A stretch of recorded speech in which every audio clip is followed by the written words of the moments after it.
ঠিক আছে ষ্টাৰ্ট কৰিব পাৰোঁ এতিয়া হৈ গ'ল কি আজি আমি চোৱা হ'ব ৰেটছ অফ টেক্সেছ চাৰ্চাৰ্জ আৰু চেছ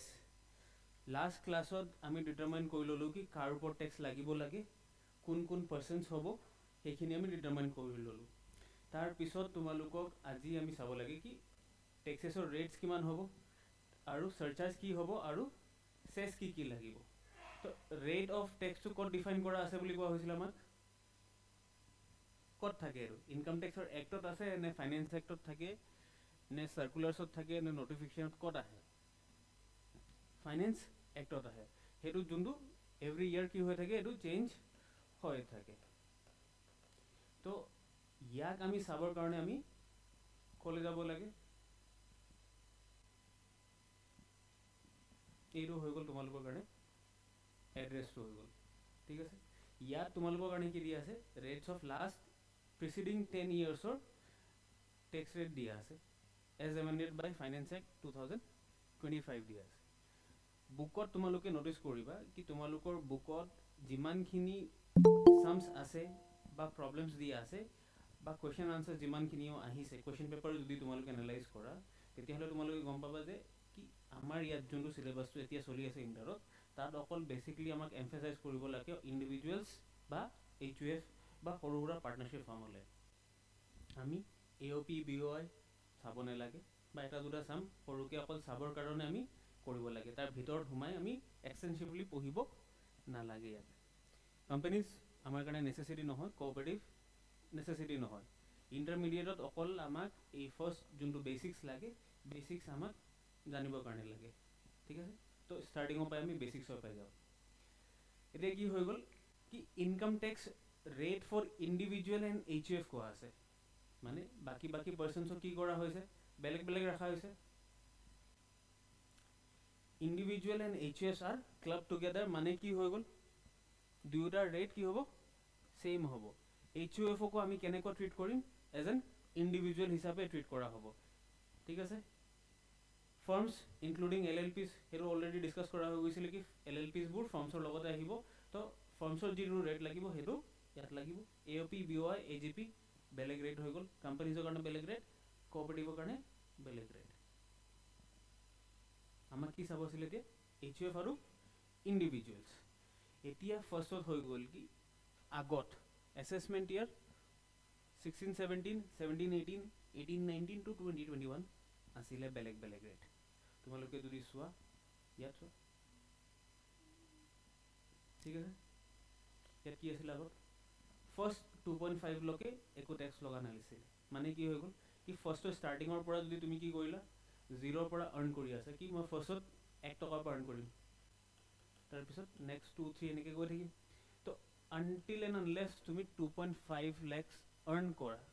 ইন আ গিভেন ইয়াৰ কাৰণ প্ৰিভিয়াছ ইয়াৰত তুমি ইনকাম আৰ্ণ কৰা তো 2.5 লকে তোমাক একো টেক্স দিব লগা নাছিলে কাকো দিব নলগা নাছিলে ইয়াত আমাক কেনেকৈ ডিভাইড কৰা হৈছে resident senior citizen resident super senior citizen আৰু এনি আদাৰ মানে নৰ্মেল হৈ গ'ল এতিয়া চিনিয়ৰ চিটিজেন কোনবোৰ হয় যিবোৰ পাৰ্চন বা যিবোৰ ইণ্ডিভিজুৱেলৰ এজ কি হ'ব 60 ইয়াৰ্ছতকৈ বেছি হ'ব 60 অৰ মোৰ দেন 60 ছুপাৰ চিনিয়ৰ চিটিজেন কি হৈ গ'ল যিবোৰ 80 ইয়াৰ্ছৰ পৰা ওপৰতকৈ বেছি থাকিব সেইবোৰ কি হৈ গ'ল ছুপাৰ চিনিয়ৰ চিটিজেন আৰু 60ৰ তলত যিমান পাৰ্চেণ্ট থাকিব সেইবোৰ কি হৈ যাব এনি আদাৰ্ছত বা নৰ্মেল ইণ্ডিভিজুৱেলছ হিচাপে আহি যাব তো ইয়াত কি কৈছে ফাৰ্ষ্টত 2.5 লকে তোমাক একো কৰিব নালাগে নেক্সট 2.5ৰ পৰা তোমাক যেতিয়া 3 lakhs লৈকে হৈ গ'ল তাতো কি হৈ গ'ল নেক্সট 50,000 কৈছে ষ্টাৰ্টিঙত তুমি কিমান পাইছিলা 2,50,000 লকে কাকো টেক্স দিব লগা নহ'ল ইয়াত তিনিজনকে টেক্স দিব লগা নহ'ল নেক্সট 50,000 আৰ্ণ কৰাৰ লগে লগে তুমি কিমান পাই গ'লা তোমাৰ ইনকাম কিমান হ'ব 3 lakhs হ'ব তো 3 lakhs ইন আ ফাইনেন্সিয়েল ইয়াৰ তুমি আৰ্ণ কৰি আছা তুমি যদি এতিয়া ৰেচিডেণ্ট চিনিয়ৰ চিটিজেন হোৱা চিনিয়ৰ চিটিজেন মানে 60 ইয়াৰ্ছৰ ওপৰত হোৱা তোমাক একো টেক্স দিব নালাগে যদি তোমাৰ ইনকাম কি হয় 3 lakhsতকৈ কম হয় ছুপাৰ চিনিয়ৰ চিটিজেন হৈ গ'লে তোমাকো দিব নালাগে কিন্তু নৰ্মেল চিটিজেনছক 10% দিব লাগিছিলে ঠিক আছে এনেকৈ আকৌ ইয়াত নেক্সট 2000 ক'লে 2 lakhs ক'লে, তো ইয়াত তোমাৰ ইনকাম কিমান হৈ গ'ল 5 lakhs। তো এতিয়া 5 lakhsত চিনিয়ৰ চিটিজেনক 10% দিব লাগিব, কিন্তু ছুপাৰ চিনিয়ৰ চিটিজেনক 5 lakhsতো আমি টেক্স দিব নালাগে। ঠিক আছে, তো ইয়াৰ মানে কি গম পাইলে, বেচিক এক্সামশ্যন লিমিট এটা আছে। বেচিক এক্সামশ্যন লিমিট ইণ্ডিভিজুৱেলক 3টা পাৰ্টত ডিভাইড কৰা হৈছে on the basis of age. এটা হৈ গ'ল কি লেছ দেন 60 years, এটা হৈ গ'ল ইকুৱেল টু অৰ মোৰ দেন 60 years, এটা হৈ গ'ল বাট লেছ দেন 80 years, এইটো হৈ গ'ল মোৰ দেন 80 years। 3টা পাৰ্টত ডিভাইড কৰা হৈছে। যিবোৰ মানুহৰ এজ 60 yearsতকৈ কম হৈ আছে তেওঁলোকৰ বেচিক এক্সামশ্যন লিমিট আছিলে 2.5 lakhs, এওঁলোকৰ আছিলে 3 lakhs, এওঁলোকৰ আছিলে 5 lakhs। ঠিক আছে, বেচিক এক্সামশ্যন লিমিট মানে কি হৈ গ'ল, কি কোনোবা এজন মানুহে যদি ইমান টকা আৰ্ণ নকৰে বা ইমান এই লিমিটটো যদি ক্ৰছ নকৰে তেতিয়ালৈকে আমাক টেক্স দিব নালাগে। আৰু বেচিক এক্সামশ্যন লিমিট যদি আমি ক্ৰছ নকৰোঁ তথাপিও আমাক ইনকাম টেক্সৰ ৰিটাৰ্ণো আমাক ফাইল কৰিব নালাগে, আনটিল এণ্ড আনলেছ আমাক আৰু কিছুমান কণ্ডিশ্যন যোনবোৰ চাব লাগিব সেইখিনি যদি আমি ফুলফিল কৰোঁ তথাপিও মাৰিব লাগিব। নৰ্মেলি অকল যদি আমি বেচিক এক্সামশ্যন লিমিটটো ক্ৰছ নকৰোঁ তথাপি আমাক ৰিটাৰ্ণ ফাইল কৰিব দৰকাৰ নাই। ঠিক আছে, এতিয়া আমি এইটো চাওঁ।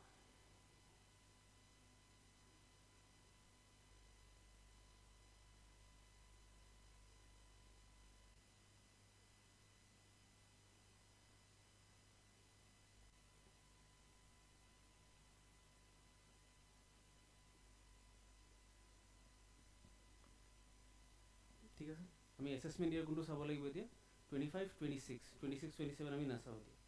এছেছমেণ্ট ইয়াৰ কোনটো চাব লাগিব 25, 26, 25, 26 আহিব। 25, 26ৰ কাৰণে অল্ড ৰিজিম এতিয়া বেলেগকৈ আহি গ'ল, আৰু ইয়াত কি লিখা আছে অল্টাৰনেটিভ টেক্স ৰিজিম আহি গ'ল। দুটা নতুন নতুন, আগততো একো নাছিলেই। যদি আগত তোমালোকে ন'টিছ কৰা তেতিয়াহ'লে এইটো কেতিয়াৰ পৰা এপ্লিকেবল হৈ গ'ল, ইয়াত দেখিছা alternate tax regime, old regime, ইয়াতো অল্টাৰনেট অল্ড ৰিজিম। এইটো কোনটো ইয়াৰত আছে 22, 23, 21, 22, ইয়াৰ ওপৰত যদি তুমি চোৱা ইয়াৰ ওপৰত নাই। ঠিক আছে, 2021 লৈকে একো নাছিলে, এপ্লিকেবল কেতিয়াৰ পৰা হ'ল 21, 22ৰ পৰা অল্ড ৰিজিম নিউ ৰিজিম আহিলে। ঠিক আছে, ইয়াত কিন্তু অল্ড ৰিজিমত তোমাৰ যোনটো বেচিক এক্সামশ্যন লিমিট আছিলে এইটো চেঞ্জ হোৱা নাই, মানে up to 0 to 2.5 any other ইণ্ডিভিজুৱেলৰ কাৰণে নীল আছিলে। 2.5ৰ পৰা মানে 2,50,001 টকাৰ পৰা যোনটো তুমি ক্ৰছ কৰিবা ইয়াত 5%, নেক্সট 3.3 লাখৰ পৰা 5 lakhsলৈকে তোমাক 5%, কাৰণ ইয়াত কিমান আছিলে, ইয়াততো যদি চোৱা তোমালোকৰ কাৰণে নৰ্মেল ইণ্ডিভিজুৱেলৰ কাৰণে ৰেট হৈ গ'ল 0 to 2.5 is Neel, 2.5 to 5 is 5%, 5 to 10 is 20%, above 10 is 30%. এইটো কাৰ কাৰণে any persons, any individuals whose age is under 60 years, 0 to 2.5 একো টেক্স দিব নালাগে, 2.5ৰ পৰা 5 lakhs নহ'লে 5% টেক্স দিব লাগিব, আৰু 5 lakhsৰ পৰা 10 lakhsৰ ভিতৰত যদি তোমাৰ কি হয় ইনকাম হয় 20%, আৰু এবভ 10 হ'লে 30%। এইটো কাৰ কাৰণে আছিলে 60 yearsৰ কাৰণে আছিলে, লেছাৰ দেন 60 years আছিলে। এইটো হৈ গ'ল। এতিয়া আমি আহি যাম চিনিয়ৰ চিটিজেনছ, যোনকেইজনৰ কি হৈ গ'ল এইজ 60 yearsটো এক্সিড কৰিছে, তেওঁলোকৰ কাৰণে আমি গম পাইছিলোঁ কি বেচিক এক্সামশ্যন লিমিটটো কি আছিলে 0 to 3, টেক্স একো দিব নালাগে, 3 to 5, কাৰণ আমাৰ লিমিট ইয়াত কিমান আছে 5, 10 আৰু গ্ৰেটাৰ দেন 10 আছে। তো 3 to 5 কিমান হ'ব 5% লিমিট ইয়াত পালোঁ নেক্সট লিমিট কি আছিলে 5 to 10 ইয়াতো 20% নেক্সট লিমিট কি আছিলে above 10 30% হৈ গ'ল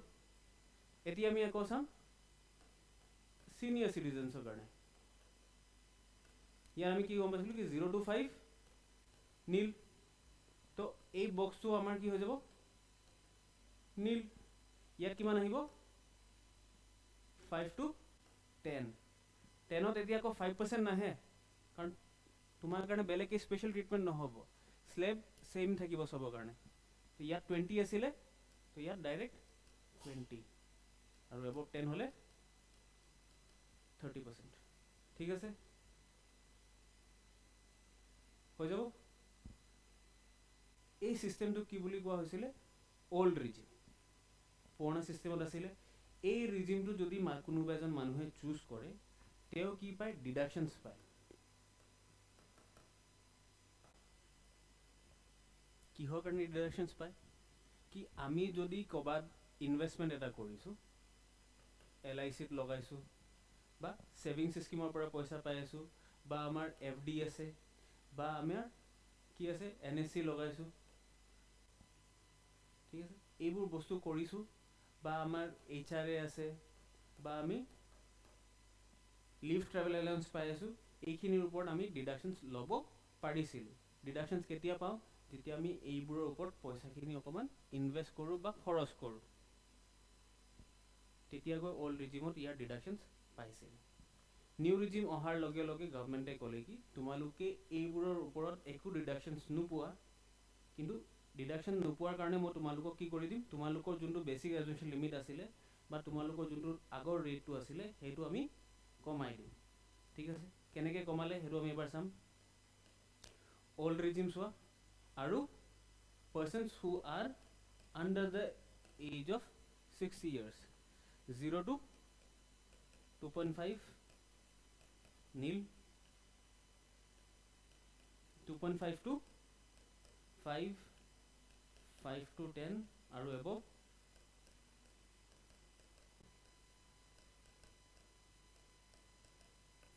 ঠিক আছে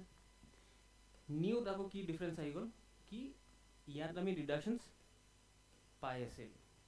ইয়াত আমাক কি ক'লে ডিডাকশনস নোপোৱা তাৰ কাৰণে বেনিফিট কি দিলে তোমাক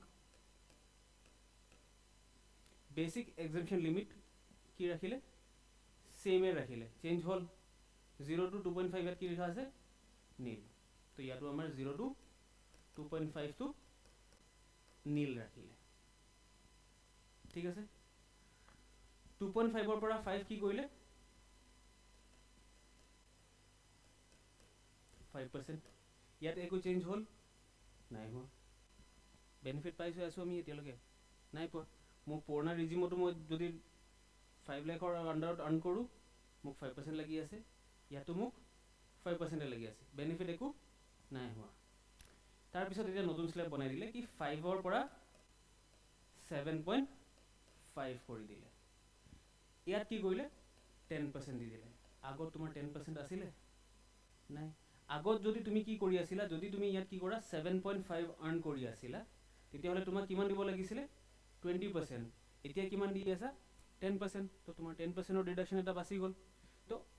ইয়াত বেনিফিট দিলে তোমালোকক নেক্সট হৈ গল 7.5 ৰ পৰা 10 ঠিক আছে ইয়াত কি হল 2.5 বাহিলে ইয়াত 2.5 আহিলে ইয়াত 2.5 আহিলে ইয়াত 2.5 আহিলে সবত 2.5 মনত ৰাখিবা হেতু আগত আছিল এতিয়া আকৌ চেঞ্জ হৈ গল ঠিক আছে তো এতিয়া কিমান হ'ব ইয়াত 15% ঠিক আছে এতিয়া আকৌ ইয়াত 10 ৰ পৰা কিমান হ'ব 2.5 হলে 12.5 ইয়াত আকৌ নতুন আনি দিলে 20% আকৌ 12.5 ৰ পৰা 15 কিমান কৰি ললে 25 আৰু above 15 কৰিলে 30% ইয়াত কি কৰি আছিল কি ইয়াৰ কাৰ কাৰণে লাভ হল তোমালোকে কোৱাচোন ইয়াক চাই ইন্ডিভিজুৱেল তাৰ লাভ হৈছে কোনবোৰ মানুহৰ লাভ হৈছে ইন্ডিভিজুৱেলছৰ লাভ হৈছে তো হেতু আমি সবে গম পাইছো কোনবোৰ মানুহৰ 60 এইটো 60 তলৰে দুটা হয় কোনবোৰ ইনকামৰ যিবোৰ মানুহৰ কি কৰি আছিলে 15 লাখৰ তলত আছিলে নৰ্মেলি কি হয় আমি যদি 15 লাখৰ ওপৰত যাওঁ নিউ ৰিজিমত আমি 30% দিব লাগে ঠিক আছে যদি মোৰ ইনকাম কি আছিলে 12.5 আছে ধৰি লোৱা আন্ডাৰ অল্ড ৰিজিম মই কিমানৰ টেক্স দিব লাগে 30% দিব লাগে এতিয়া মই নিউ ৰিজিমত কিমানৰ টেক্স দিম 25% দি আছো তো মোৰ ৰেট কি হৈ গ'ল কমিলে অকমান কি হ'ল 2.5 কে বহাই যাৰ ইনকাম কি আছিলে কম আছিলে তেওঁলোকৰ কাৰণে কি কৰিলে আৰু কমাই দিলে ৰেটটো আৰু যাৰ ইনকাম কি হৈ গ'ল 15 লাখতকে তলত আছিলে তেওঁলোকৰ কাৰণে ইনকামবোৰ লাভ হৈ গ'ল ইয়াত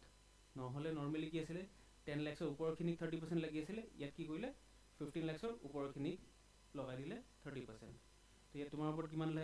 লাখ থাকি গ'ল 5 লাখ টকাৰ ওপৰত টেক্স ইয়াত নৰ্মেলি বাছি আছে 30% লগাই নাই ঠিক আছে এইটো কি হৈ গ'ল নিউ ৰিজিমত লাগি আছিলে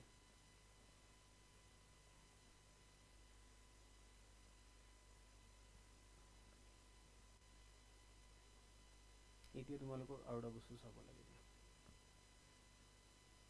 ইনকাম টেক্স গম পাই গ'লা কি আমাক স্লেব ৱাইজ লাগে 0 to 2.5 2.5 পৰা 5 5 পৰা ওপৰত গ'লে আমাক টেক্স লাগি থাকে আমি গম পালোঁ কি 10 লাখৰ ওপৰত গ'লে অল্ড ৰিজিমত 30% আৰু নিউ ৰিজিমত 15 লাখৰ ওপৰত গ'লেগে 30% এইটো আমাৰ maximum rate of income tax লাগে ইনকাম টেক্সৰ ওপৰত এই ৰেটটো কোনে ডিফাইন কৰিলে আমাক ফাইনেন্স এক্টে ডিফাইন কৰি আছে ফাইনেন্স এক্টে এইবোৰ ডিফাইন কৰাৰ লগতো আৰু কিছুমান এডিশ্যনেল টেক্স লগাই দিয়ে সেইবোৰ টেক্স ইনকাম টেক্সৰ আণ্ডাৰত পৰে নে নপৰে পৰে সেইবোৰ কি হয় সাৰচাৰ্জ হৈ গ'ল সাৰচাৰ্জ মানে কি হৈ গ'ল কি আমি এটা বস্তু চাৰ্জ কৰি আছো অলৰেডি ইনকাম টেক্স এটা অলৰেডি চাৰ্জ কৰি আছো তাৰ ওপৰত যদি আমি আৰু এক্সট্ৰা কিছুমান টেক্স লগাই থাকো তাক আমি কি বুলি কওঁ সাৰচাৰ্জ অন ইনকাম টেক্স বুলি কৈছে অন ইনকামত লগা নাই কাৰ ওপৰত লাগিব ইনকাম টেক্সৰ ওপৰত ইয়াত যেতিয়া তোমাৰ 10 লাখৰ ওপৰত যিমান টেক্স হ'ব ধৰি লোৱা তোমাৰ ইয়াত টেক্স কিমান হ'ল আগত ওলালে 1,50,000 ৰ ওপৰত তোমাক যদি ইয়াত কি কৰে 10% 15 25 37 এইটো ৰেটত টেক্স এডিশ্যনেল টেক্স লাগিব তো ইয়াৰ যদি 10% ধৰা 15,000 টকা ঠিক আছে 165 এইটো লাগিব উইথ সাৰচাৰ্জ ঠিক আছে ইয়াত কি কৈছে যদি তোমাৰ ইনকাম টেক্সেবল ইনকাম যোনটো তুমি এসেস কৰি আছিলা এসেসমেন্ট কৰি আছিলা হেইটো 50 লাখতকে এক্সিড কৰে ইয়াত কিমান এক্সিড কৰি আছিলে 10 লাখ 15 লাখ আমি চাই আছো যদি তোমাৰ এই ইনকামটোৱে যদি 50 লাখতকে বেছি হৈ যায় কিন্তু 1 crore কম থাকে 50কে বেছি বাট 1 crore কম থাকে তেতিয়া হলে 10% 1 crore বেছি আছে কিন্তু 2 crore কম আছে 15% 2 crore বেছি আছে কিন্তু 5 crore কম আছে কিমান লাগিব 25% আৰু 5 crore বেছি হৈ গলে 37% লাগি থাকে ঠিক আছে এইবোৰ কাৰ কাৰণে লাগে যাৰ পইচা নৰ্মেল মানুহতকে বেছি থাকে তেওঁলোকৰ কাৰণে কি হয় সাৰচাৰ্জ লয় গভৰ্নমেন্টে ঠিক আছে এটো গম পাই গেল কি যি কোনো পাৰ্সন ইয়াত তোমালোকক এজ ওয়াইজ আকৌ ডিফাৰেন্সিয়েট কৰা নাই 10 5 10 15 20 35 হেইবোৰক আমি এজ ওয়াইজ ডিফাৰেন্সিয়েট কৰি আছিল কিন্তু সাৰচাৰ্জক এজ ওয়াইজ ডিফাৰেন্সিয়েট কৰা নাই সাৰচাৰ্জক কিহৰ বেসিছত ডিফাৰেন্সিয়েট কৰি আছে ট্যাক্সেবল ইনকামৰ ওপৰত আৰু ট্যাক্সেবল ইনকাম কি হ'ব 50 to 1 CR is 10% 1 to 2 is 15 আৰু 2 to 5 is 25 আৰু 5 কে বেছি হৈ গলে 37% লাগে ঠিক আছে আৰু ইয়াত আৰু এটা বস্তু চাই ল'ব লাগে কি however the maximum rate of surcharge on tax payable on capital gain তোমাৰ যোনবোৰ ইনকাম লাগে এই গুটেটোৰ ওপৰতহে তোমাৰ কি লাগে ইনকাম টেক্সটো লাগে তো ইনকাম টেক্সটো যেতিয়া গুটেটোৰ ওপৰত লাগিব সাৰচাৰ্জটো গুটেটোৰ ওপৰতে লাগিব কিন্তু সাৰচাৰ্জটো কি ক'লে কেপিটেল গেইনছৰ ওপৰত যিমানটো আমাক 5টা হেড আছিলে 5টা হেডৰ টোটেল ইনকাম সবক প্লাস কৰি আমি টোটেল পালোঁ কিন্তু ইয়াত কি কৈ দিলে সাৰচাৰ্জৰ maximum rate on capital gain এইটো হৈ গ'ল কি শৰ্ট টাৰ্ম ক্যাপিটাল গেইন আৰু লং টাৰ্ম ক্যাপিটাল গেইন যদি হয় তাৰ ওপৰত আমাক কিমান লাগিব ম্যাক্সিমাম 15% লাগিব এতিয়া তোমাৰ কি হৈ গ'ল 50 লাখতকৈ বেছি হ'ব লাগে ইনকাম আমি মানি লৈছো স্যালাৰি আমি পাইছো 25 লাখ ঠিক আছে আৰু বাকি কি পাইছা তুমি স্যালাৰি হৈ গ'ল হাউস প্ৰপাৰ্টি হৈ গ'ল 25 লাখ ক্যাপিটাল গেইন হৈ গ'ল 30 লাখ কিমান হৈ গ'ল তোমাৰ 80 লাখ হৈ গ'ল 80 লাখ হোৱাৰ লগে লগে তোমাৰ কাৰণে কি লাগি গ'ল সাৰচাৰ্জ এপ্লিকেবল হৈ গ'ল সাৰচাৰ্জ এপ্লিকেবল হোৱাৰ লগে লগে তুমি গম পালে কি মোৰ 80 লাখত মোৰ কিমান টকা ইনকাম আৰ্ন হ'ব ধৰি লোৱা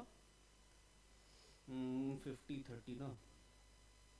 70 ওপৰত 30% লাগিলে কিমান হৈ গ'ল 21 আৰু 1 12 500 তোমাক লাগিব 22 লাখ 12500 টকা লাগিছে ঠিক আছে 22 লাখ 12000 তোমাৰ ওপৰত কি লাগি আছে অকল ট্যাক্স লাগি আছে এতিয়া ইয়াৰ ওপৰত কি লাগিব তোমাৰ ওপৰত সাৰচাৰ্জ লাগিব সাৰচাৰ্জ কিমানৰ ওপৰত লাগিব লাগে 22 ৰ ওপৰত লাগিব লাগে ন ঠিক আছে তো সাৰচাৰ্জ যদি ইয়াৰ ওপৰত লাগিব তো ইয়াক আমি বেলেগকে চাম কি স্যালাৰিৰ ওপৰত ট্যাক্স কিমান হয় বেলেগকে চাব ইয়াৰ ওপৰত ম্যাক্সিমাম কিমান লাগিব 10% লাগিলে ইয়াৰ ওপৰত 10% লাগিলে ইয়াৰ ওপৰত আমি 20% লগাব নোৱাৰো ইয়াৰ যেহেতু যদি ধৰি লোৱা ইয়াত যদি আমাৰ কি হৈ আছে ম্যাক্সিমাম ৰেট আমাৰ কিমান আছে ইয়াত 37% যদিও আমাৰ ইনকামটো 5 CRতকৈ বেছি হৈ গ'ল আমি সবক ইন্ডিভিজুয়ালি ইয়াৰ ওপৰত কিমান লাগিব ম্যাক্সিমাম ৰেট আৰু কিবা আছে নেকি ইয়াত নাই 10% লাগিব পাৰে 15% লাগিব পাৰে 25% 37% লাগিব পাৰে ইয়াৰ ওপৰত কোনো ক্যাপ নাই কিন্তু ক্যাপ কিহৰ ওপৰত আছে ক্যাপিটাল গেইনৰ ওপৰত আছে যদি আমি শৰ্ট টাৰ্ম ক্যাপিটাল গেইন কৰি আছো বা লং টাৰ্ম ক্যাপিটাল গেইন কৰি আছো তাৰ ওপৰত যদিও আমাৰ ইনকামটো ইয়াৰ ইনকামটো মানি লোৱা 1 crore 30 হৈ গ'ল বা ইয়াত হৈ গ'ল 5 crore 30 হৈ গ'ল 5 crore এক্সিল হৈ গ'ল তো ইয়াত আমাক কিমান লাগিব লাগিছিলে 37% লাগিব লাগিছিলে তথাপিও ইয়াত কিমান লাগিব 15% ৰ হে চাৰ্জেস লাগিব বাকিবোৰত 37 লাগিব পাৰে কিন্তু ইয়াত কিমানৰ লাগিব 15% ৰ চাৰ্জেস লাগিব ঠিক আছে হৈ গ'ল ইয়াৰ ওপৰত আমি কি চালো ইনকাম ট্যাক্স গম পাই গলো তাৰ ওপৰত কি লাগিলে সাৰচাৰ্জ লাগিব তাৰ ওপৰত লাগিব হেলথ এণ্ড এডুকেশ্যন সেছ হেতু সবৰ ওপৰতে লাগিব ঠিক আছে হেতু কাৰ ওপৰত লাগিলে ইনকাম ট্যাক্স আমি লগাই দিলো কিমান 22 লাখ লগালো 10% সাৰচাৰ্জ লগাই দিলো 2 লাখ টকা আমি কি লগালো সাৰচাৰ্জ লগাই তো 24 লাখ হৈ গ'ল এই 24 লাখৰ ওপৰত আমি কি ক্যালকুলেট কৰিম 4% লগাম অন ইনকাম ট্যাক্স এটো হৈ গ'ল ইনকাম ট্যাক্স সাৰচাৰ্জ এটো হৈ গ'ল সাৰচাৰ্জ এই দুটাক প্লাস কৰাৰ পিছত তুমি কি কৰিব লাগিব হেলথ এণ্ড এডুকেশ্যন সেছ ল'ব লাগিব ইয়াৰ ওপৰত যিমান 4% ওলোৱাৰ পিছত যিমান টকা দিব লাগিব হেতু হৈ গ'ল আলটিমেটলি তোমাৰ ট্যাক্স লায়াবিলিটি সেই পেমেন্টটো তুমি গভৰ্ণমেণ্টক কৰিব লাগিব ইয়াত কি ক'লে ইনকাম ট্যাক্স এটো হয় এন্ড সাৰচাৰ্জ এন্ড মানে প্লাস কৰা সাৰচাৰ্জ হৈ গ'ল ইনকাম ট্যাক্স এন্ড সাৰচাৰ্জ কিমান হৈ গ'ল 24 লাখৰ ওপৰত 4% যিমান হ'ব হেতু যাব লাগিব ঠিক আছে হৈ গ'ল তো এতিয়া আমি চাম 25 26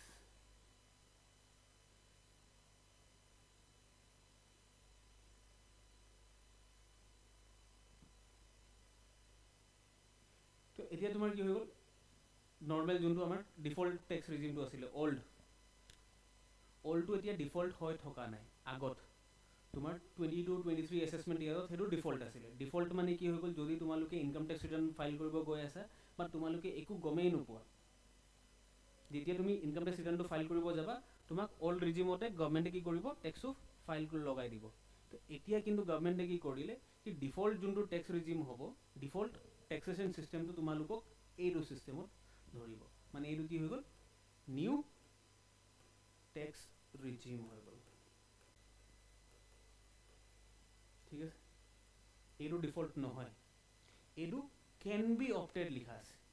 কেন বি অপটেড মানে কেতিয়া অপ্ট কৰিব পাৰে বা যেতিয়া তুমি কি কৰিলা অল্ড ভাৰ্চেছ নিউ তুমি কি কৰিব লাগিব কম্পেৰিজন কৰিব লাগিব কি যদি মোৰ টোটেল ইনকাম ধৰি লোৱা মোৰ হৈ আছে 30 lakhs হৈ আছে ঠিক আছে 30 lakhs হৈ আছে আৰু মই ইয়াত ডিডাকশ্যন পাই আছোঁ ডিডাকশ্যন পাই ল'লোঁ ধৰি লোৱা মই ইয়াত মই 5 লাখ টকাৰ মই ডিডাকশ্যন পাই আছোঁ তো মোৰ ইনকাম কিমান হৈ গ'ল 25 lakhs হৈ গ'ল 25 lakhsৰ ওপৰত মই কিমান টকা দিম 30% দি আছোঁ কিন্তু ইয়াত মই কিমান দিব লাগিব 30 lakhsৰ ওপৰত হৈ গ'লে 30% দিব লাগিব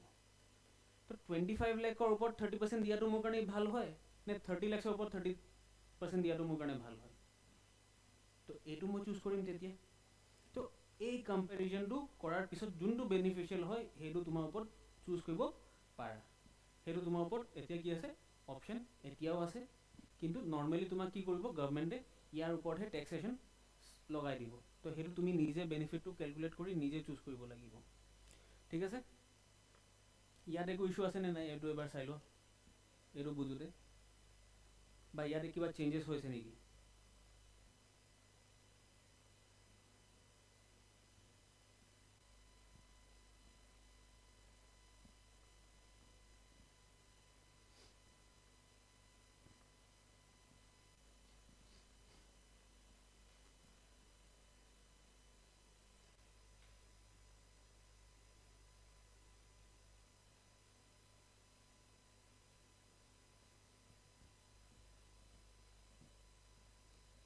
ঠিক আছে ইয়াতো একো চেঞ্জ নাই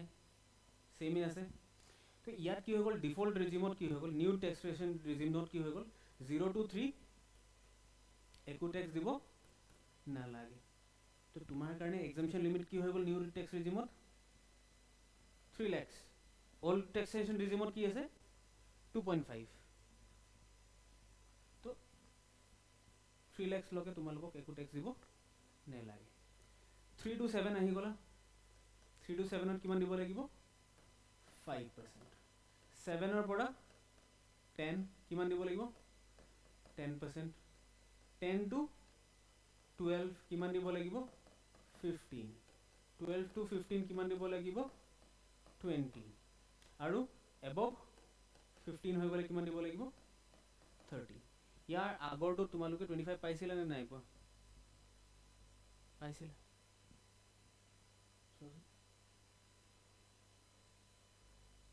ইয়াত 25 আছিলে এই 25 টো এইবাৰ নাই কৰি দিলে ঠিক আছে আগত কি কৰি আছিল তোমাক 2.5 কে এভৰি স্লেবত বাঢ়ি গৈছিলে এতিয়া মাজৰ এটা স্লেবটো কি কৰিলে খাই দিলে 3 to 7 7 to 10 10 to 12 আগত কি আছিল 12 to 15 এতিয়াও আছে 12 to 15 কিন্তু আগত কি আছিল 3 to 5 আছিল 5 to 7.5 7.5 to 10 আছিল 10 ৰ পৰা 12.5 12.5 ৰ পৰা 15 এনেকে ঠিক আছে তো ইয়াত আহি গ'ল তোমাক ইয়াত কি হৈ গ'ল নীল 5 10 15 20 30 25 নাই তো 25 এতিয়া মনত ৰাখিব নোৱাৰা সেইটো ৰাখিবও নালাগে এতিয়া এই টেক্সেশ্যন ৰিজিমটো এতিয়া কিন্তু আকৌ চেঞ্জ হৈ গ'ল এতিয়া যদি এছেছমেণ্ট ইয়াৰটো চোৱা 26 27 ত এতিয়া হৈ গ'ল 0 to 4 কৰি দিলে ঠিক আছে আমি হেতুলৈ নাযাওঁ আমি ইয়াতে থাকিব এতিয়ালৈকে ঠিক আছে ইয়াত অসুবিধা আছে নাই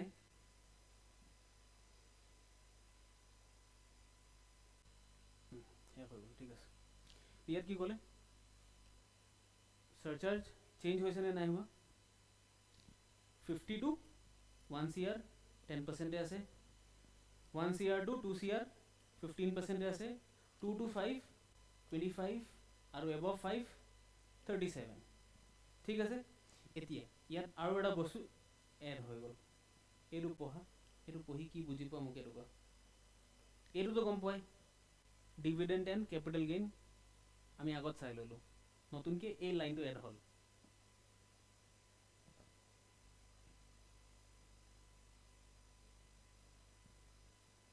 কি কৈছে হাউ এভাৰ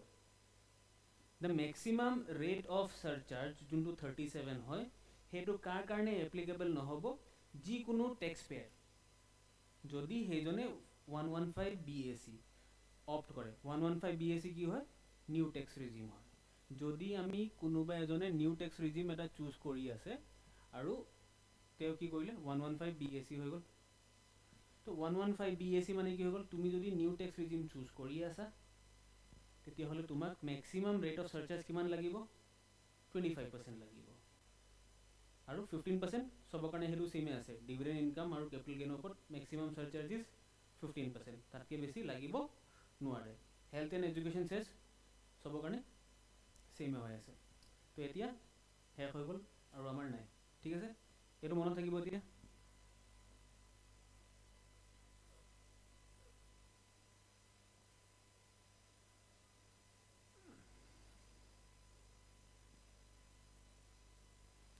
ঠিক আছে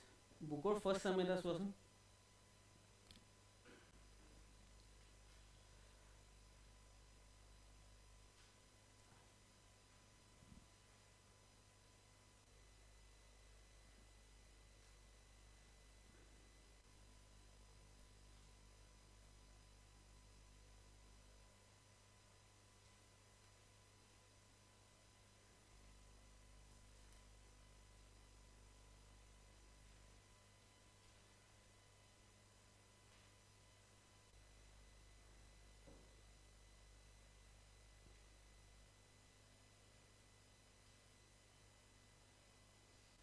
আজি আমি অকল দুটা সাম কৰিম তাৰপিছত আগবাঢ়ি যাম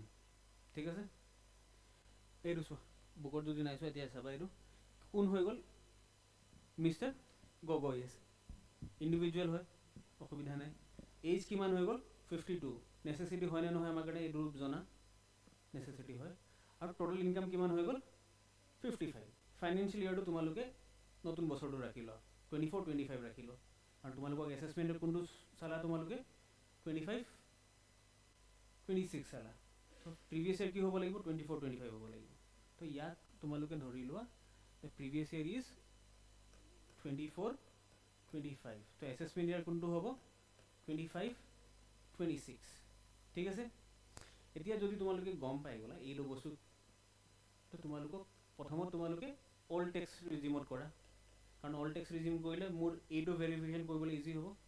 তো ফাৰ্ষ্টত অল্ড টেক্স ৰিজিম ওলোৱা কি টেক্সেশ্যন আমি কেনেকৈ কৰিম 55 লাখছত টেক্স কিমান লাগিব কি লাগিব ভুলে হওক কৰি দেখুৱা এবাৰ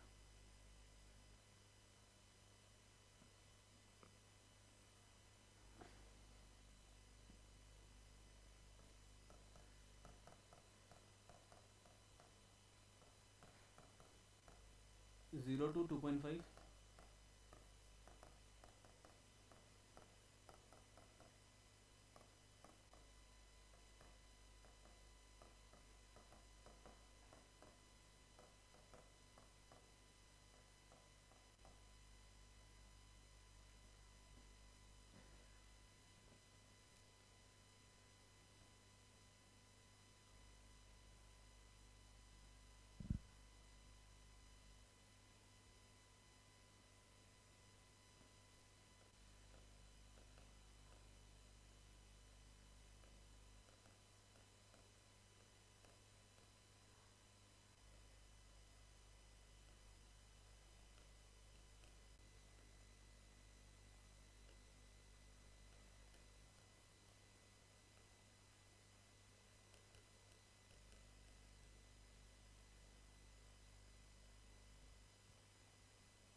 হৈ গ'ল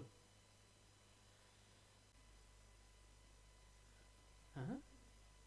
কিমান আহিলে 14 কি কইলা 12,500 চলো ঠিক আছে অকমান আইডিয়া তো আছে মানে 12,500 1 লাখ আৰু বাকি কোনো কইলা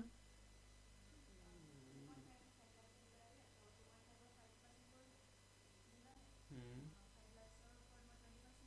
হুম হুম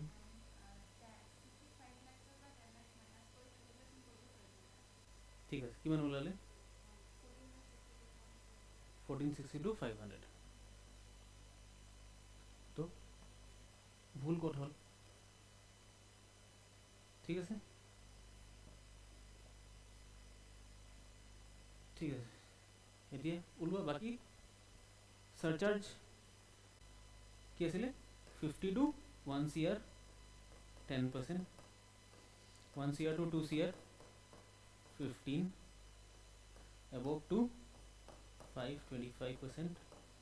above 5 is 37% সারচার্জ তোমার সবার কারণে 4%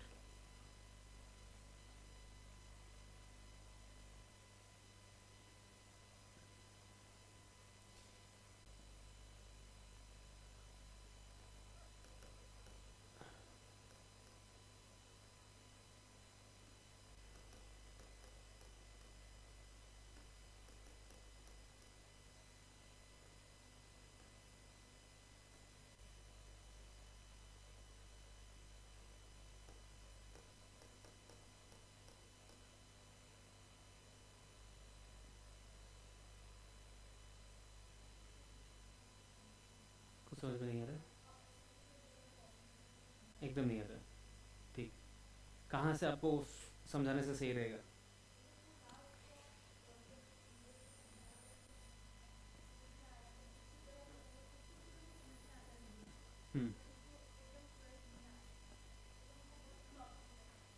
तो कौन सा लैंग्वेज आपके लिए सही है हिंदी इंग्लिश चलेगा ठीक और आपको नहीं समझ में आया चलिए फर्स्ट ऑफ ऑल की কৰিব লাগে 2.5 इतना तो आपको समझ में आ गया था आपको कि ये इसका ऊपर में टैक्स नहीं लगना है ठीक तो यहाँ पे गवर्नमेंट ने क्या बोला है कि आपको ज़ीरो मतलब पहला रुपया से 2.5 तक आपको कोई भी टैक्स नहीं देना है ठीक है तो यहाँ पे आप कितना पैसा लगा सकते हैं आप मान लीजिए आपका पास पूरा 55 लैक्स है तो 55 लैक्स को आपको सेग्रीगेट करना है किस लिए सेग्रीगेट करना आप बोलेगा क्योंकि आपका यहाँ पे ऐसा टेबल दे के रखा होगा कि पहला जो 2.5 होगा out of 55 the first 2.5 will go to this slab ठीक है तो 55 से 2.5 चला गया तो उस 2.5 में टैक्स कितना रेट लगेगा आपका नील तो 2.5 में नील टैक्स में इंटू करो आपका टैक्स कितना निकल रहा है ज़ीरो ये चलो हो गया पहला स्टेप नेक्स्ट स्टेप में आपका पास अभी 2.5 से 5 लाख रुपया है उसमें आप कितना पैसा घुसा सकते हैं कितना पैसा घुसा सकता है कैसे 5 घुसा सकता है ऑलरेडी तो आपने 2.5 इधर घुसा दिया है तो आप इधर कितना घुसाएगा अभी इधर 2.5 क्योंकि देखिए आप आपका पास अगर मान लीजिए 5 लाख रुपया है कितना लाख रुपया है 5 लाख रुपया है और आपको बोला गया है कि 0 to 2.5 आप यहाँ पे घुसाओ और 2.5 से 5 यहाँ पे घुसाओ तो 0 to 2.5 आप यहाँ पे तो दे दिया ठीक है बाकी आप यहाँ पे कितना दे सकता है 5 लाख मेरा इनकम था 5 लाख से मैंने 2.5 यहाँ पे दे दिया बाकी बचा कितना मेरा पास 2.5 तो इसका भी कैपेसिटी कितना है 2.5 से 5 का कितना होता है डिफरेंस 2.5 तो हम 2.5 यहाँ पे करके 5 लाख रुपया जमा कर दिया ठीक है तो यहाँ पे आपको कितना जमा करना है फिर 2.5 इस 2.5 का रेट कितना लगता है 5% तो 2.5 इंटू 5 कितना होता है 2,50,000 इंटू 5% कितना होता है 12,500 तो ये आपका एक स्लैब का निकल गया ठीक है फिर आपका पास क्या आ जाता है इस स्लैब में आ गया क्योंकि आप इस स्लैब को फुलफिल कर दिया इस स्लैब फुल हो गया अभी 5 से 10 में आना है यहाँ पे कितना पैसा घुसा सकता है आप 5 लाख तो यहाँ पे 5 लाख आपने घुसा दिया इस 5 लाख में आपको कितना टैक्स लग रहा है 20% तो 5 लाख का 20% जो कि होता है 1 लाख होता है ठीक है 1 लाख रुपया को रख दिया फिर आपने ये तीनों स्लैब क्रॉस कर दिया, अभी आपको बोल रहे हैं 10 लाख से ऊपर। आपने यहाँ पे अगर ध्यान दिया होगा कि 2.5 2.5 5 5 प्लस 5 इज 10, ऑलरेडी 10 लाख आपने दे दिया है, और इस 10 लाख का ऊपर यहाँ पे टैक्स ऑलरेडी लग चुका है। तो फिर से हम लोग को इसका ऊपर में 55 के ऊपर में फिर से टैक्स देने का कोई मतलब नहीं होता है। तो जब हम 55 से 10 लाख का ऊपर में टैक्स ऑलरेडी दे चुका है, तो मेरा अनटैक्सेबल इनकम कितना रह गया 45। तो उस 45 को आप 30% में टैक्स लगा दो, कितना होता है, तो आप तीनों को प्लस करो, कितना होता है,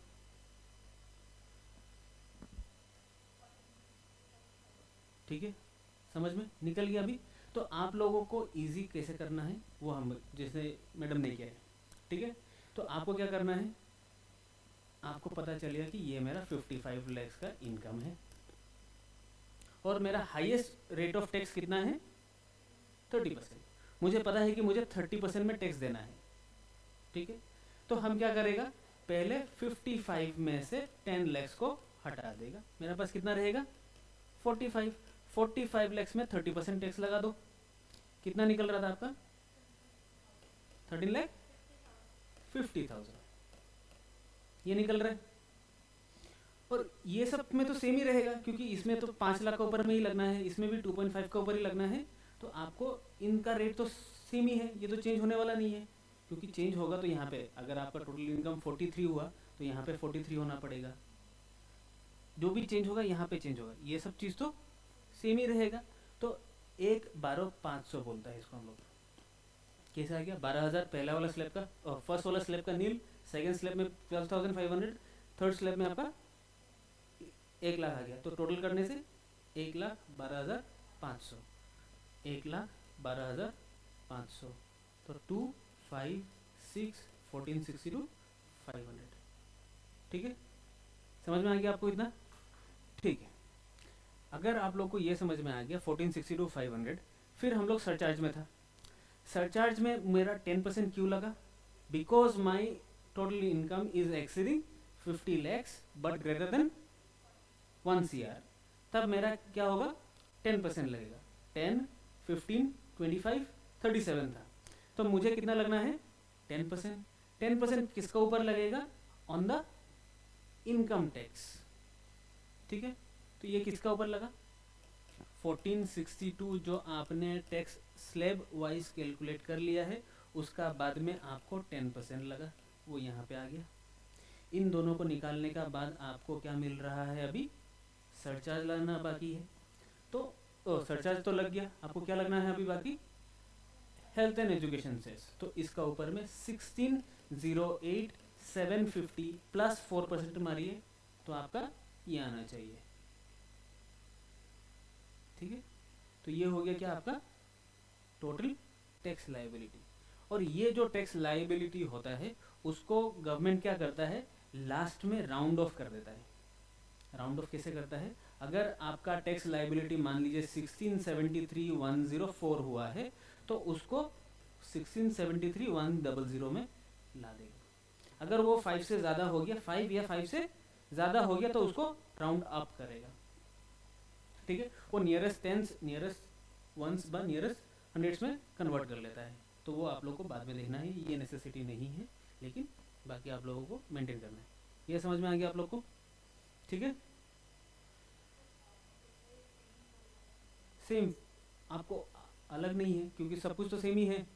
रेट भी सेम है। हाँ बोलिए।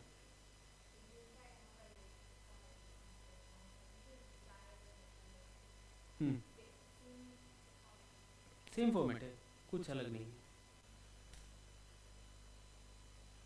तो ये करिए अभी आप लोग।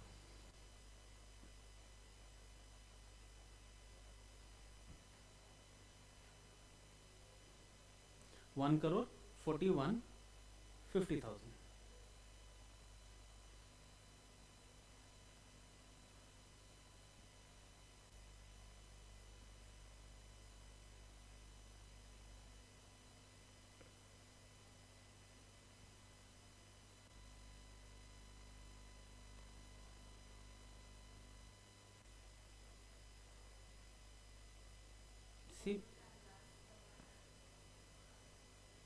ठीक है, क्या था, न्यू ओल्ड रिजिम में ही हम लोग जा रहे हैं।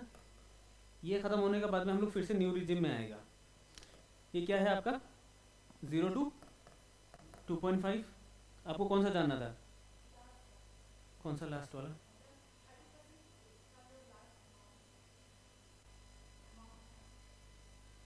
चलिए हम 55 को ही दिखा रहे हैं, हम इसको नहीं कर रहे, ठीक है। लास्ट हम लोग का स्लैब किया था ग्रेटर देन 10 लैक्स। तो हम लोग को पता है कि 10 लैक्स तक तो सेम ही रेट लगने वाला है,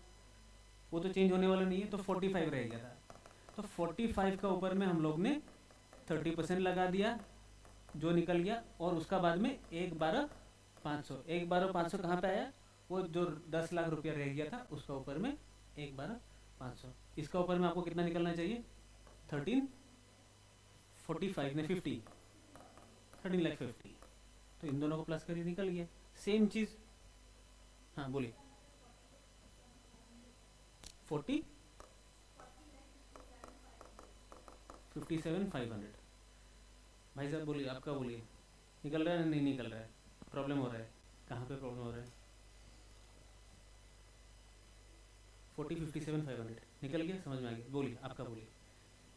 पहला दिन होगा प्रॉब्लम, वो उसमें कुछ बड़ा बात है नहीं, वो हम लोग को भी प्रॉब्लम हुआ था, तो आप लोग को तो डेफिनेटली होना ही चाहिए। ऐसा बात नहीं कि हम मतलब आप खुद को ही बड़ा बोल रहे हैं, हम लोग भी गधा ही था पहले, आप लोग से भी ज़्यादा गधा था। क्या बोला आपने? हाँ बोलिए, कहीं पे तो प्रॉब्लम आया होगा, बोलिए। देखिए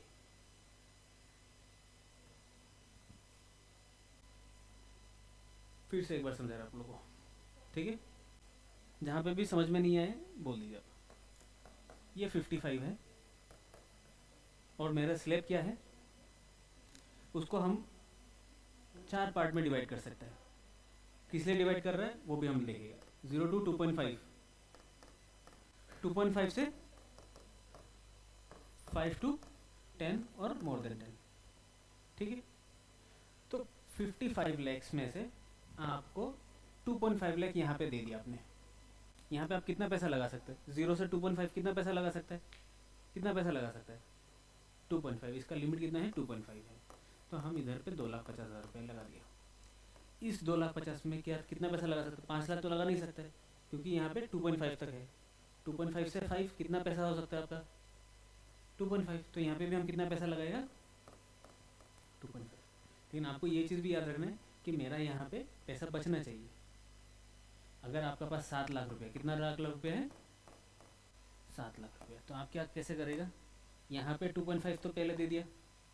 नेक्स्ट यहाँ पे क्या देगा 2.5 देगा, तो यहाँ पे कितना रहेगा आपका 2 लाख रहेगा। क्यों, क्योंकि यहाँ पे 2.5 था, यहाँ पे 2.5 5 हो गया, नेक्स्ट कितना रहा आपका पास 2 लाख। लेकिन यहाँ पे लिमिट कितना है आपका 5 लाख घुसा सकता है, लेकिन आपका पास पैसा ही नहीं है, आप 5 लाख कहाँ से लाएगा। ठीक है, समझ में आ रहा है नहीं आ रहा है? तो यहाँ पे क्या हो गया, तो यहाँ पे आप कितना पैसा घुसा सकते हैं 5 लाख। आउट ऑफ 55 लैक्स वहाँ पे आप कितना चला गया 2,50,000 चला गया, तो आपके पास 50,000 रहा। फिर 2.5 चला गया 50 लैक्स रहा, 50 लैक्स से 5 लाख चला गया, कितना रहा 45 लैक्स रहा। तो ये 45 लैक्स यहाँ पे आ गया। ठीक है, इसका ऊपर में 0 रेट, तो टैक्स कितना होगा 0। इसका ऊपर में कितना रेट 5%, तो रेट टैक्स कितना लगेगा। ठीक है, इसमें कितना है 20%, कितना लगेगा 1 लाख। इसमें 30%, तो यहाँ पे लगेगा 13,50,000। ठीक है, तो आपको तो टैक्स लाइबिलिटी कैलकुलेट करना है, तो ये टैक्स हो गया, ये टैक्स हो गया, ये टैक्स हो गया, टोटल में आपको जो भी निकल रहा है वो आपका समझ में आ जाना चाहिए। ठीक है, तो अगर आपको समझ में नहीं आ रहा है कि मेरा अभी क्या है कि इनकम अभी मान लीजिए आपका 1,41 समथिंग था अभी, तो आपको तो पता ही है कि 10 लाख का ऊपर में तो टैक्स सेम ही लगना है, जो भी टैक्स चेंज होगा वो इसका ऊपर ही होगा, क्योंकि इसमें तो 5 लाख ही घुसा सकता है, 5 लाख ही रहेगा। इसमें भी हम कितना घुसा सकता है तो 2.5 अगर मेरा इनकम 7 लाख से या 10 लाख से कम है तब जाके ही मुझे थोड़ा माथा मारना पड़ेगा, अदरवाइज़ उसमें भी मुझे माथा मारने का दरकार नहीं है, क्योंकि वो 10 लाख क्रॉस नहीं किया है। 10 लाख क्रॉस करने से तो आपका ईजी है कि 1,12,500 लगना ही है, और उसका ऊपर में 10 लाख छोड़ के बाकी जो भी पैसा रहता है उसके ऊपर में आप 30% लगा दो, टैक्स निकल जाएगा। ठीक है, तो अभी आप लोग ने ये कैलकुलेट कर दिया। ठीक है, अभी आप लोग को क्या करना है, 7,25,000 का ऊपर में टैक्स लायबिलिटी कैलकुलेट करिए। ये लास्ट है ये, लेकिन सबको करना पड़ेगा तीनों को। हाँ, और जो भी ऑनलाइन वाला है वो लोग अगर कर सकता तो ठीक है।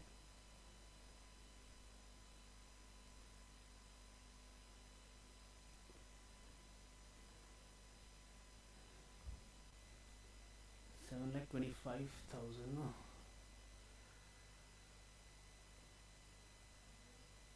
$7,25,000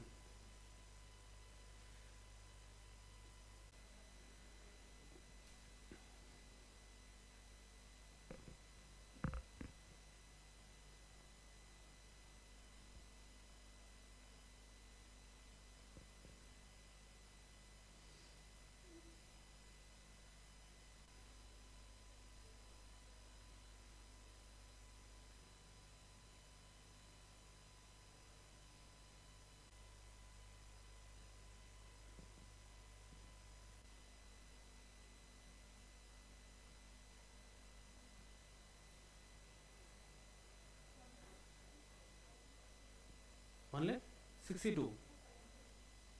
देखिए, पहला बात हम अभी भी आपको बोल रहे हैं, 1 लाख कब लगता है, जब वो 5 to 10 में, मतलब 10 क्रॉस करना पड़ेगा। आपको तो 10 क्रॉस किया ही नहीं है, समझ में आया आपको बात? हम इसीलिए आपको दिया अभी फिर से।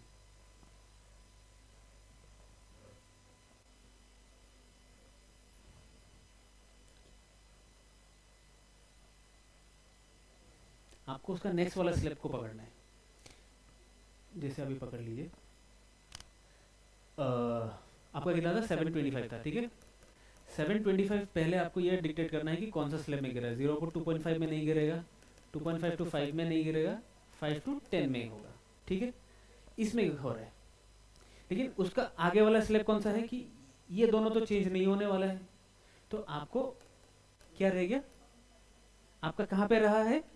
7,25,000। तो 7,25,000 में से 5 लाख का ऊपर तो आपका सेम ही है, तो आप 5 लाख को हटा दो, क्योंकि 5 लाख का ऊपर में ऑलरेडी टैक्स इज डिसाइडेड। तो कितना रहा, 2,25,000, उसका ऊपर में 20% लो और 12,500 पकड़ो। कितना निकल रहा है, 57,500। हाँ ठीक है, ठीक है, निकल गया आप लोग का, सबका निकला है।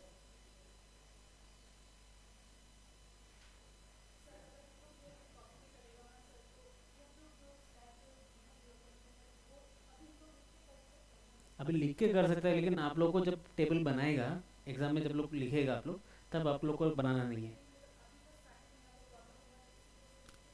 हाँ बना सकते, हाँ हाँ, प्रैक्टिस के लिए आप कर सकते हैं। हाँ हाँ, आप लोग इसीलिए, आप लोग जब जितना बार भी रिपीट करेगा तब आप लोग को ये रहेगा, क्योंकि ये नया चीज़ है, आप लोग को इतना जल्दी आएगा नहीं। ठीक है, तो फिर यहाँ पे 5 निकल गया, 5 निकलने से 225 उसके ऊपर में कितना लग रहा था, 20% और प्लस आपका 12,500 था, 57,500। ये क्या हो गया,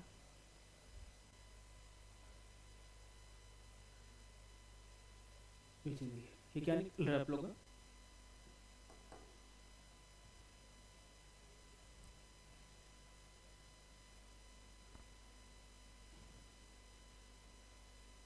ठीक है। पहला बात, असेसमेंट ईयर कौन सा है आपका, 25-26 से देख रहा था आप लोग। ठीक है, opting out of 115 BAC। 115 BAC क्या था, डिफॉल्ट रिजिम का मतलब क्या था, न्यू या ओल्ड।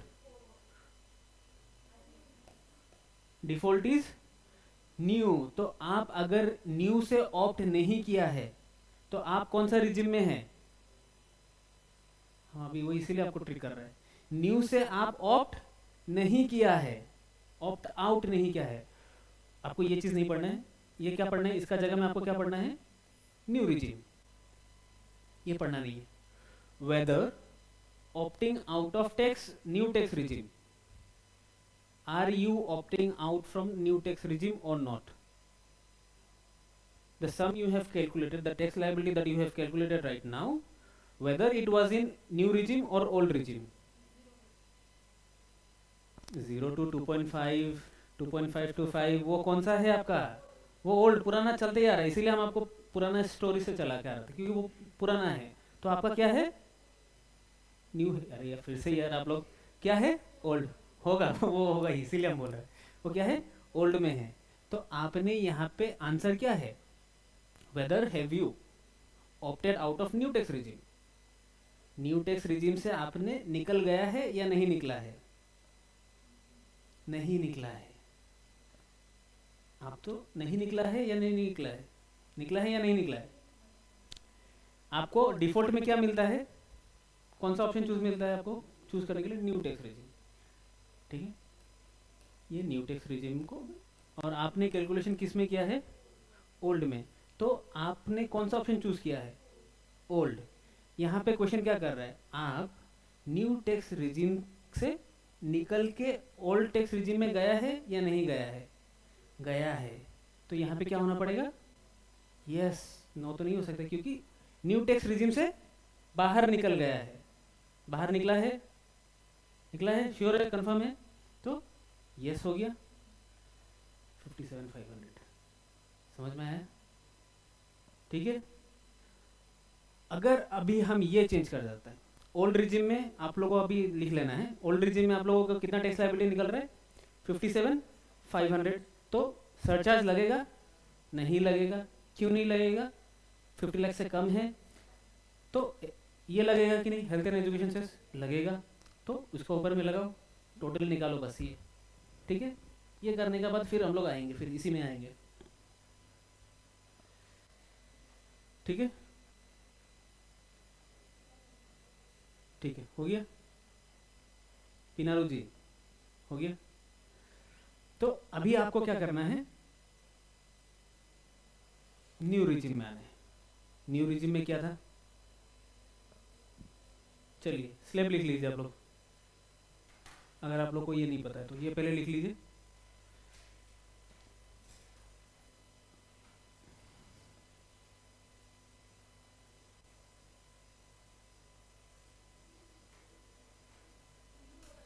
हाँ न्यू लिखिए, न्यू भी लिखिए, ओल्ड भी लिख लीजिए, लेकिन न्यू का सामने ये भी साथ में लिखना है, 115 BAC is the default tax regime.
ये लिखने के बाद आप लोगों को एक चीज़ बताना है,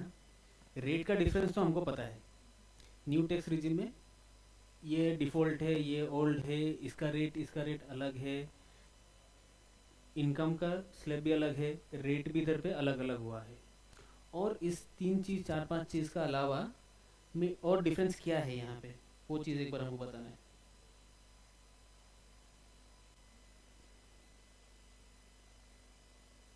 अगर आप लोग का लिख के हो गया तो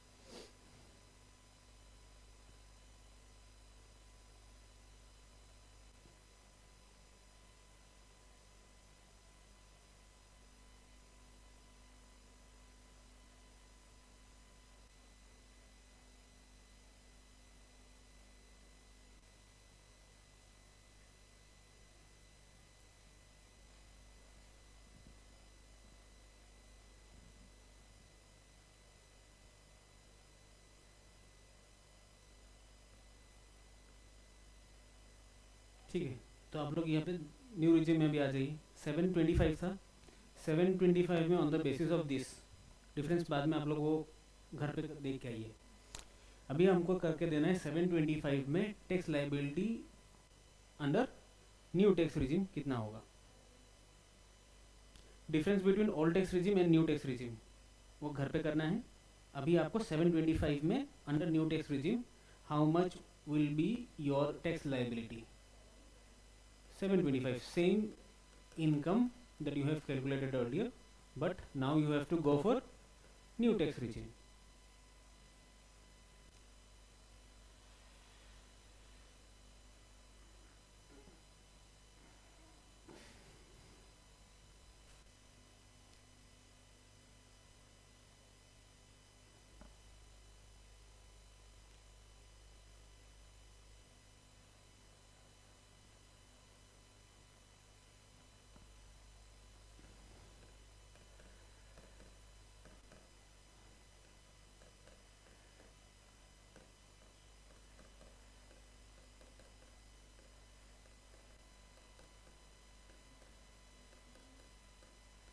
हाँ,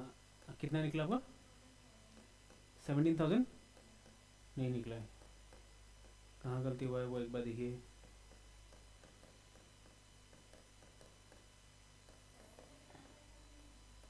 करेक्ट करिए, वो करके बताइए आप लोगों को।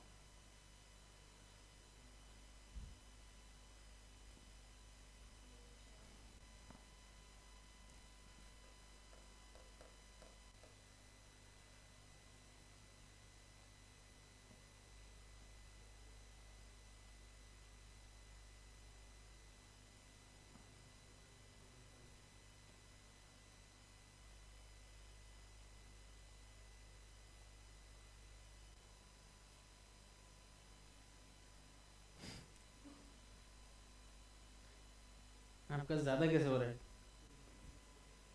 ठीक है, पिनारूस आपका क्या निकला है? 22,500। आई थिंक समवन वाज प्रधान, और कौन था? आपका क्या था?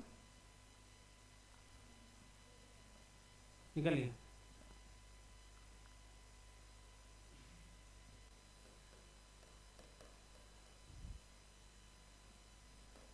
ठीक है,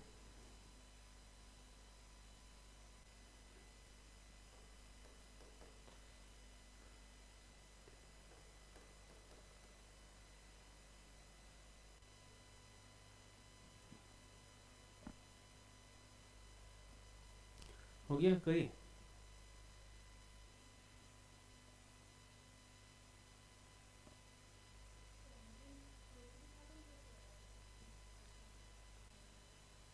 कैसे है? इस बीच में कितना पैसा, आप यहाँ पे कितना पैसा लगा सकते हैं? 3 लैक्स। यहाँ पे कितना पैसा लगा सकते हैं? 4 लैक्स। तो 4 लैक्स में 5% लगने से कितना होगा? ठीक है, पिनारू को समझ में आ गया? चलिए,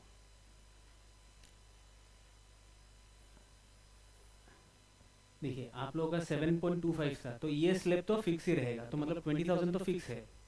रेस्ट 25,000 में आपका 10% लगना है, 22,500। समझ में आ गया? चलिए, खत्म है आज का। क्या डिफरेंट है?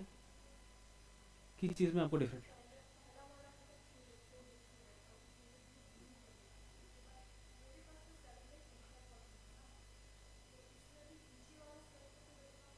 नहीं,